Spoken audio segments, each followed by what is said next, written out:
Good morning. Good morning, everybody. God, I hate that he set the bar so high for me. That's terrible. Thank you all very much for coming, and thanks to the folks at Green Book who have always just been great and gracious to work with. So thanks for having me back again this year. Last year we talked about how to put together a marketing and sales plan. This year we're kind of going to step back a little bit and talk a little bit about what you need to do before you do your marketing and sales plan, and to think strategically, think smartly about your company. Let's see, it is working. I've been told you never go to somebody's house without bringing a gift, so I brought one. I brought a book that I found. So if everybody would grab a business card and pass it forward, I will raffle this off at the end of my presentation and give it away to somebody. Thank you. Okay, so let's talk a little bit about business in general first. And if you think about any business activity, whether it's marketing and sales or you want to move your office to a building down the street, you go through 3 steps. You start by thinking. You kind of gather the team around the table. You talk about what needs to be done.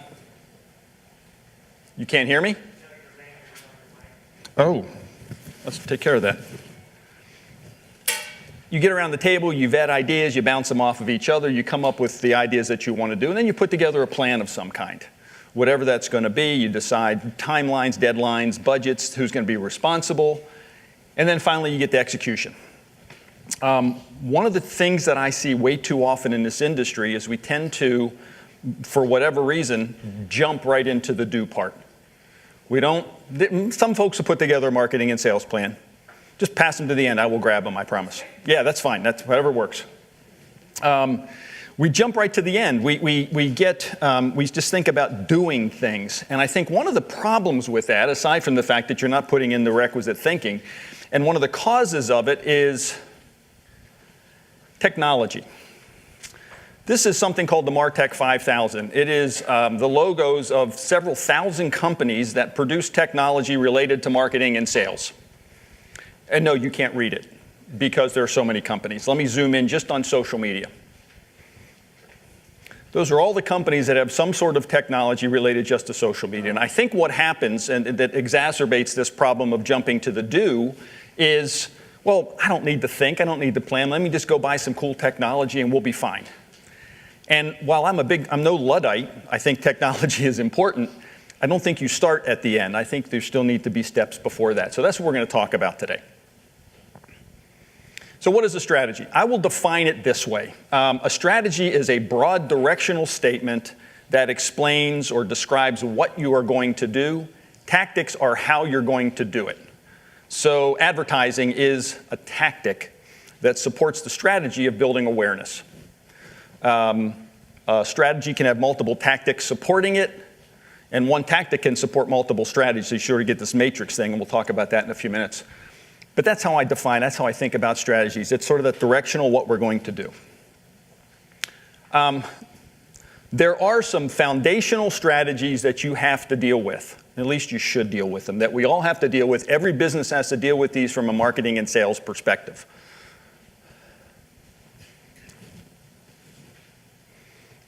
What do you sell? And who do you sell it to?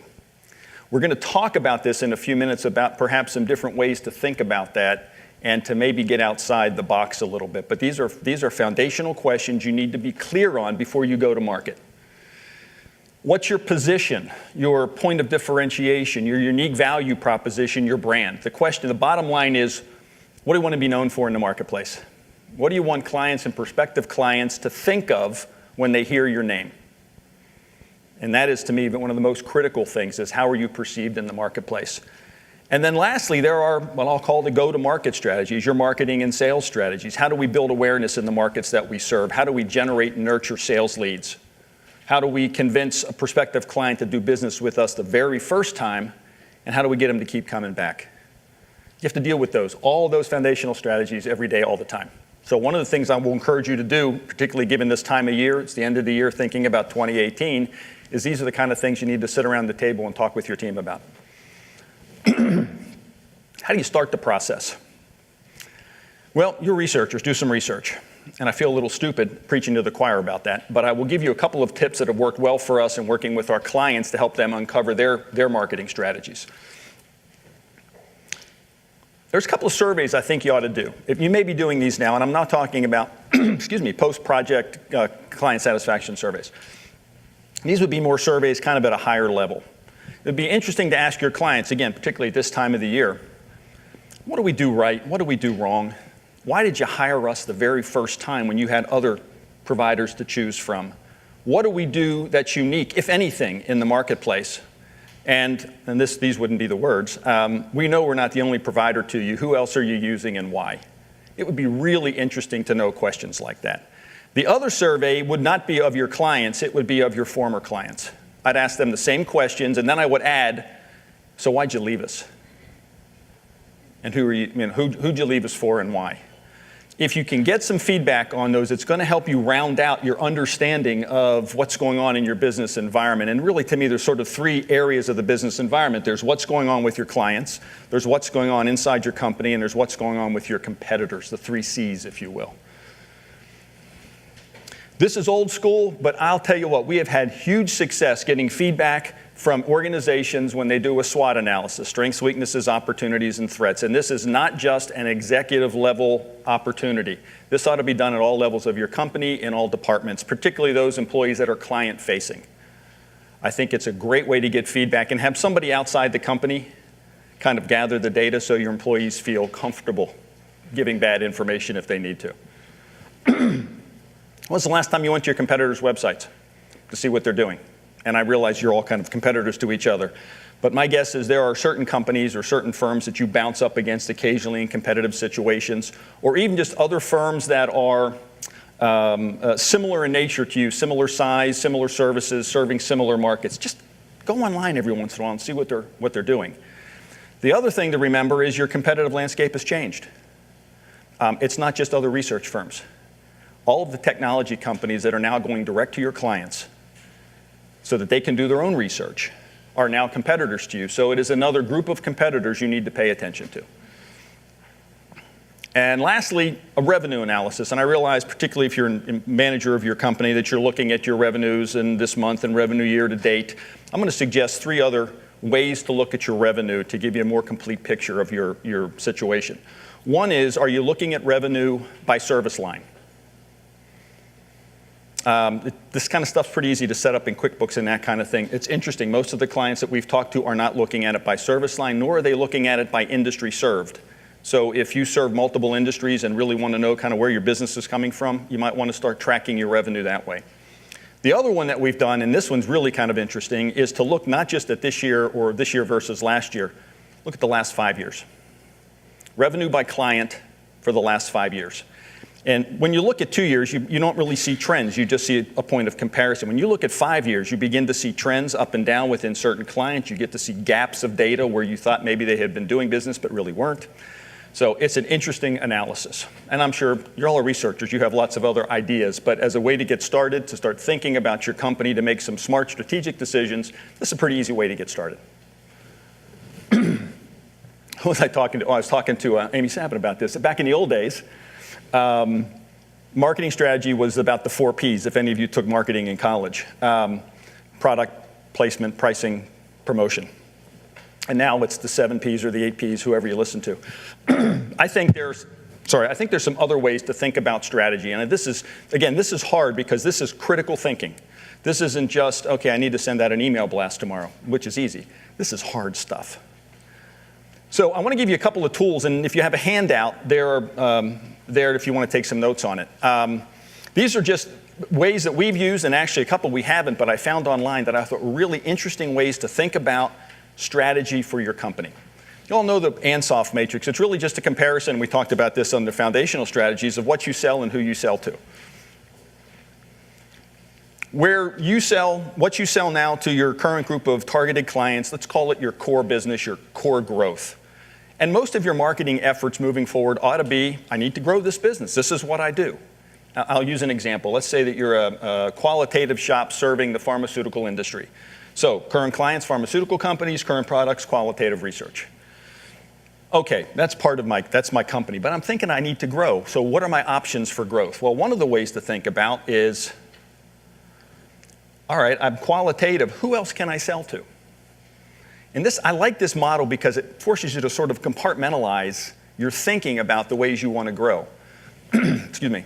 So it could be that, okay, I sell qualitative research to pharmaceuticals. Maybe some new clients might be, maybe I should talk to hospitals. Maybe I could talk to health insurance companies. The flip side of that is, what else can I sell to pharmaceutical companies? They know me, they like me, they trust me, they're giving me their money. What else can I sell to them that makes sense? So the easy example here is, well, if we're a qual shop, maybe we ought to get into quant.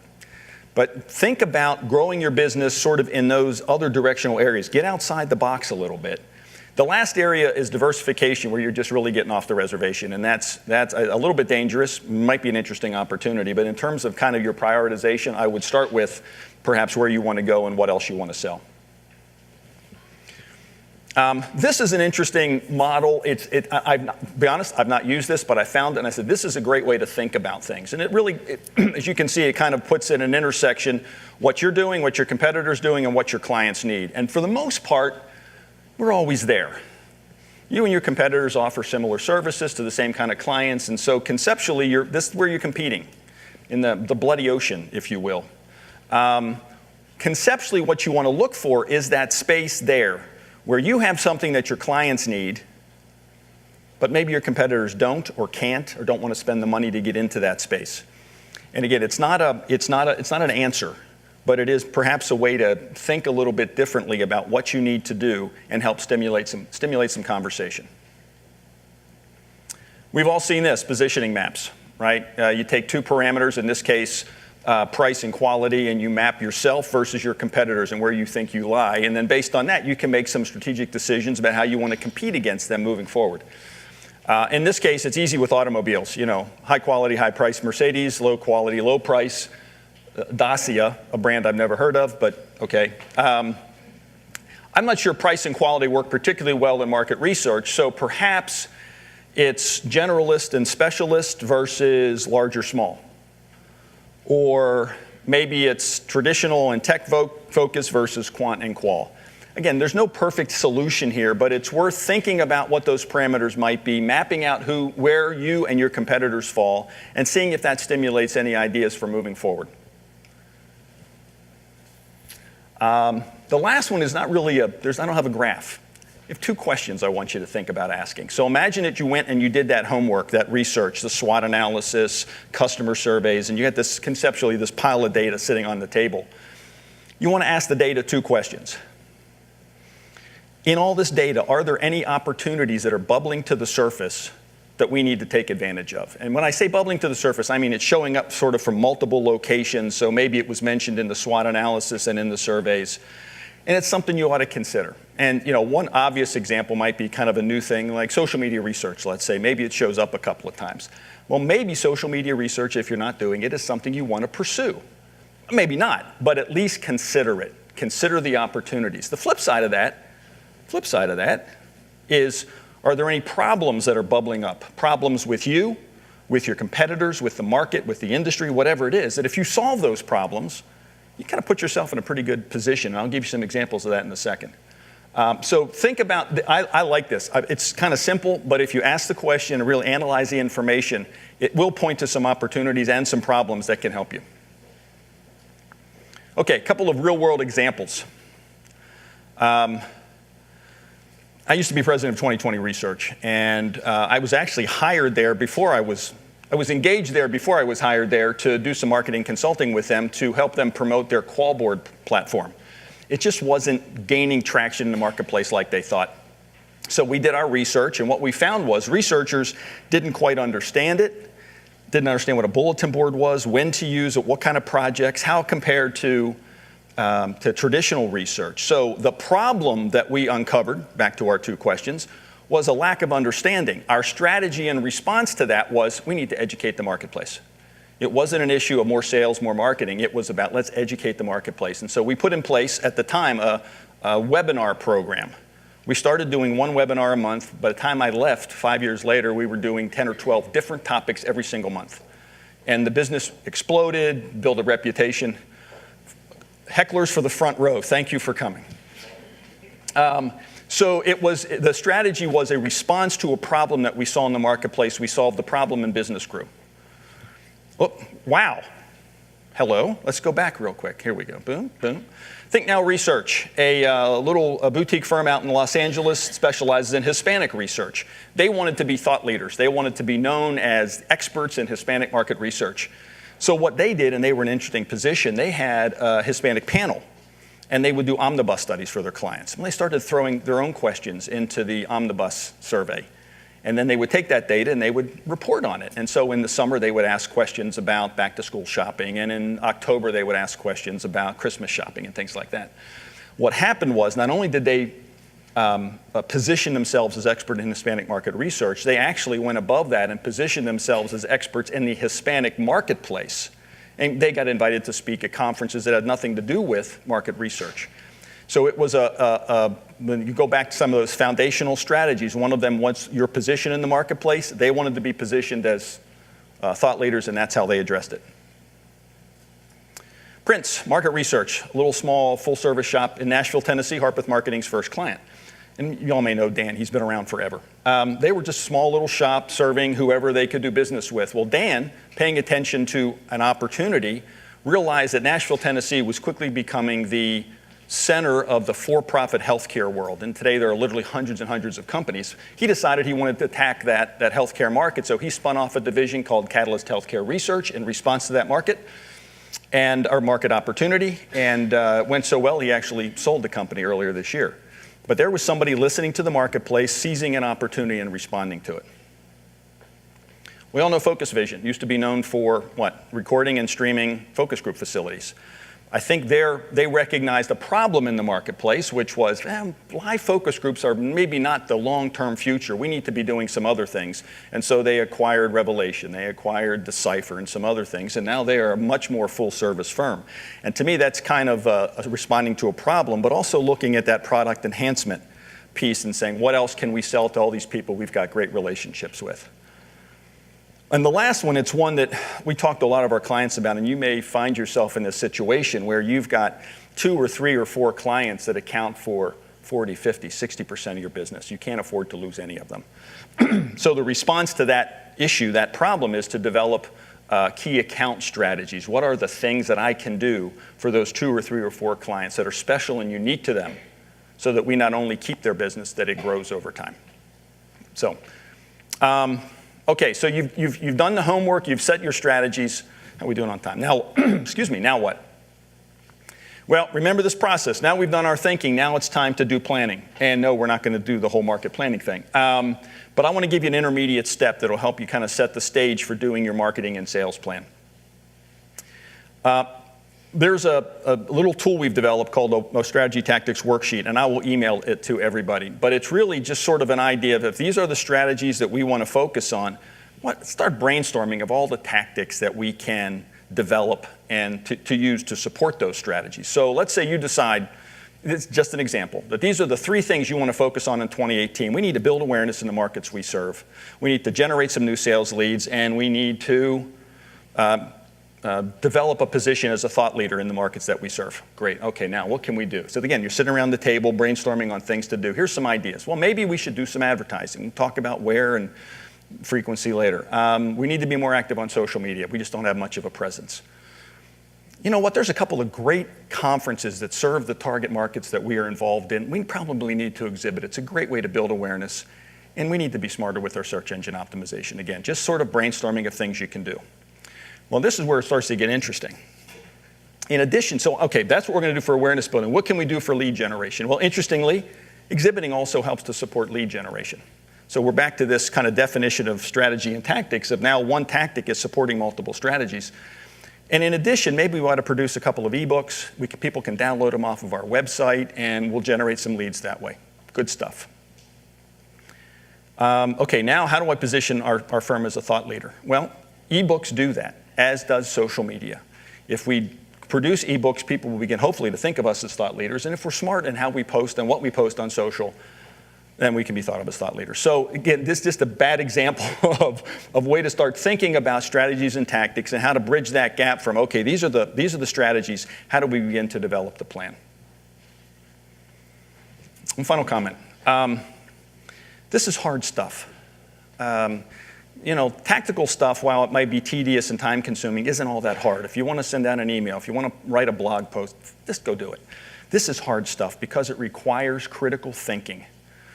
This is not something that's going to happen, during lunch tomorrow when you sit down and say, let's come up with our strategies for 2018. So my advice is understand that it is hard. Be prepared to take the time. Spend the time. You've got plenty of time between now and the start of 2018 to really give this some critical thought. But if you do that and you select the right strategies, then you put yourself on a path to success in 2018. And hopefully you'll have a very good year. Well done. Thank you all very much. Have a great day.